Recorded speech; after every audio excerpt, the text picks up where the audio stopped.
كنلعبوا كره عرضيه كثيره، ما كاينش حلول في العمق. كنا بغيت تسجل لازم تلقى حلول في العمق، وكذلك حتى العرضيات التمريرات الجانبيه فهي ضئيله مقارنه مع المستوى ديال المنتخب الوطني والمستوى ديال اللاعبين ديالنا اللي الحقيقه فاجئونا اليوم في هذا الشوط الاول. اكيد. مراد حديود يلتحق بنا مجددا. مراد تابعنا شوط الاول سلبي بطبيعه الحال، حتى الفرص السانحه الى التسجيل لم نتابع خلال هذه الجوله.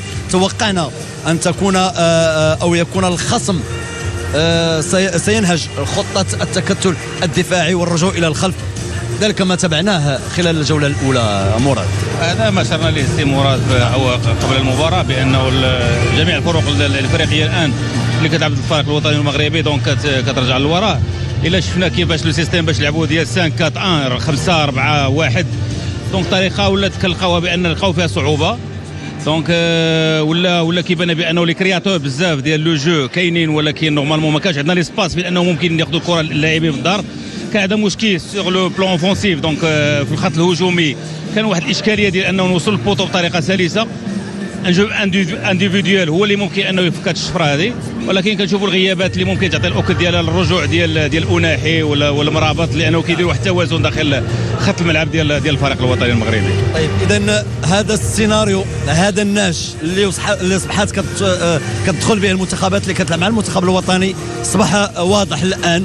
التكتل الدفاعي، العوده الى الخلف، غلق كل المنافذ، وهنا من خاصنا نوجدوا الحلول في ظل كل هذه المعطيات. عبد الرزاق خيري، كما قلنا قبل، المنتخبات كلها اللي غتلعب مع المغرب على ارضنا غادي تلعب بهذه الخطه الدفاعيه. هنا كيلعبوا امام فريق عالمي وفريق اللي يعني صعب المراس هو المنتخب المغربي، لكن كما قلنا الحلول ما كايناش. بعض المرات فاللاعبين هما كيلقاو الحل لراسهم والامانه، يعني كتاخذ انت القرار بنفسك. اوكي، كاين تعليمات ديال المدرب، كاين بزاف ديال الامور التكتيكيه، لكن بعض الحالات كتاخذ انت لا ديسيزيون، قرار شخصي، وكتحاول تكري شي حاجه، لان ما يمكنش غادي نبقاو اللاعبين لاتيغال. يوسف النصيري اللي رقعة الملعب مكان من شوف حمزه إيجامان لازال على رقعة الميدان. نعم، اذا سنتابع لمعرفه من غادر كيف كانت الامور من الناحيه الهجوميه. يس بن صغير هو من غادر. نعم، وفسح المجال ليوسف النصيري. كرة أمامية، محاولة مغربية صوب إبراهيم دياز. ينطلق إبراهيم، ماذا يفعل؟ يحافظ على هذه الكرة، يبحث عن المرور، يمر أمام مجموعة من اللاعبين ويعيدها للخلف. صوب أشرف حكيمي يعيد الكرة للخلف بدوره، يبحث عن جواد اليميق إلى نايف أكرد. الاستلام والبحث عن الانطلاق من نايف أكرد 29 سنة الآن مع فريق أولمبيك مارسي الفرنسي، قبله مع ويستام يونايتد الإنجليزي، قبله مع ستاد رين الفرنسي، وقبله ديجون، ولكن في المغرب كان مع فريق الفتح الرياضي. وما نساوش أيضا التكوين بأكاديمية محمد السادس لكرة القدم.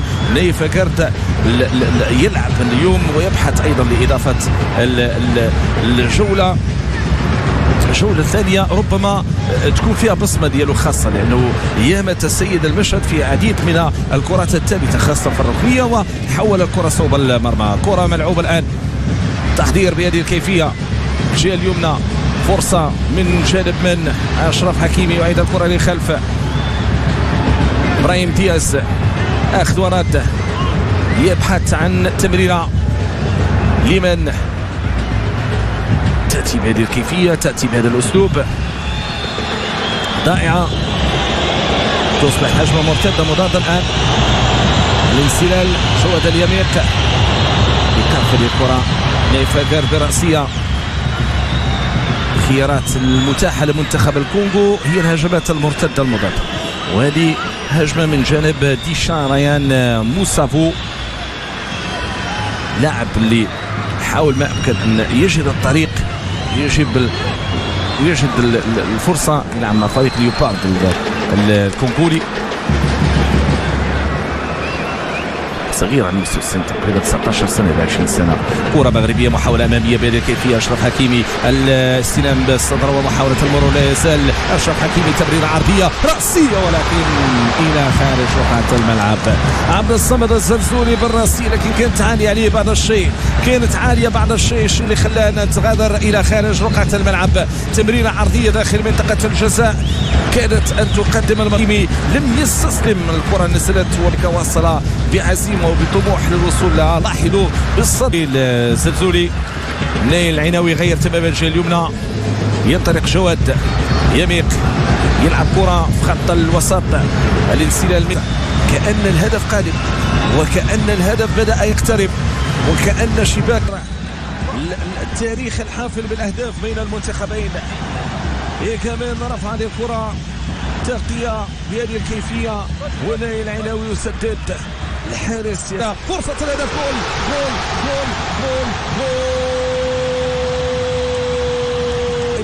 جول من اشرف حكيمي. الاستلام، التمرير العرضي ويوسف النصيري في الشباك. كره عرضيه ثم بعد ذلك يوسف النصيري في الشباك. هدف ممتاز، هدف ملعوب، هدف لعب بطريقه جميله، هدف كان مخدوم صراحه. تمريره عرضيه كان في المكان المناسب ويحيي اطلاقا. الشوط الثاني ما شفناش ياسين بونو اطلاقا، ولو انه في الجوله الاولى في مناسبتين الى 3 مناسبات. غير ذلك منح هذه المباراه التاريخ الحافل بالاهداف بين المنتخبين. هي كمان رفع هذه الكره، تغطيه بهذه الكيفيه ونايل العناوي يسدد. تنفذ بحث عن من، عن رأسية من. هذا هو الحال. كرة تنفذ بهذه الكيفية، محاولة أشرف حكيمي، الانسلال، الاختراق، فرصة الهدف، جول جول جول جول جول من أشرف حكيمي. الاستلام، التمرير العرضي ويوسف النصيري في الشباك. كرة عرضية ثم بعد ذلك يوسف النصيري في الشباك. هدف ممتاز، هدف ملعوب، هدف لعب بطريقة جميلة، هدف كان مخدوم صراحة.